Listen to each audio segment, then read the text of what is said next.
কিশোরগঞ্জের কটিয়াদী উপজেলার আচমিতা ইউনিয়ন বিএনপির সভাপতি ও কারা নির্যাতিত নেতা আব্দুল হান্নান সদ্য সমাপ্ত জাতীয় সংসদ নির্বাচন ও গণভোট সুষ্ঠু, অবাধ ও নিরপেক্ষভাবে সমাপ্ত করে সংশ্লিষ্ট সকলের প্রতি ধন্যবাদ ও কৃতজ্ঞতা জানিয়েছেন। কটিয়াদী কিশোরগঞ্জ প্রতিনিধি মোহাম্মদ জজ মিয়া জানান, গতকাল রোববার রাত 8টার দিকে আচমিতা ইউনিয়ন বিএনপির কার্যালয়ে সাংবাদিকদের তিনি এসব কথা বলেন।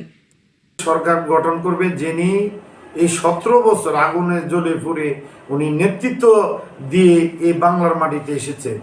উনি যে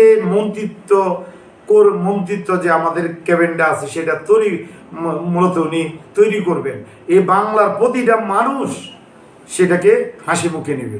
উনি কোনো অযোগ্য লোকের মন্ত্রিত্ব দিবেন না, এমন লোককে মন্ত্রিত্ব দিবেন যেন আমি কিশোরগঞ্জের সন্তান হিসাবে আমার যে কিশোরগঞ্জের উপজেলা বিএনপির সংগ্রামী সভাপতি আমার এই যে আলম ভাইকে কিশোরগঞ্জে একটি মন্ত্রিত্ব দেওয়া হয়, আমাদের কিশোরগঞ্জ মন্ত্রিত্ব যারা এমপি হয়েছে বিশেষ করে 5 জন, এই 5 জন সকলে মন্ত্রিত্ব যোগ্যতা।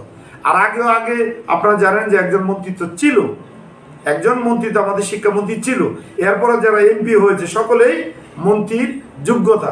কিন্তু এরপরও তারেক রহমান সাহেবকে, বিশেষ করে আগামী দিনের রাষ্ট্রনায়ক জনাব তারেক রহমান সাহেবকে আমি অনুরোধ করব আমার জেলা বিএনপি সংগ্রামী সভাপতি শরীফ আলম ভাইকে যেন একটা মন্ত্রিত্ব দেওয়া হয়।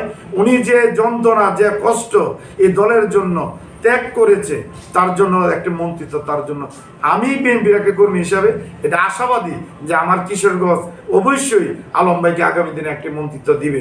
আর আলম ভাই যদি মন্ত্রিত্ব পায়, আশা করি কিশোরগঞ্জের মানুষ কি পুরা বাংলাদেশের মানুষ অনেক খুশি হবে, অনেক আনন্দিত হবে। কারণ নেতা যদি নেতৃত্ব সঠিক জায়গাতে আসে, অবশ্যই সাধারণ যারা আমাদের মতো যারা নেতাকর্মীরা আছি আমরা তো আনন্দিত।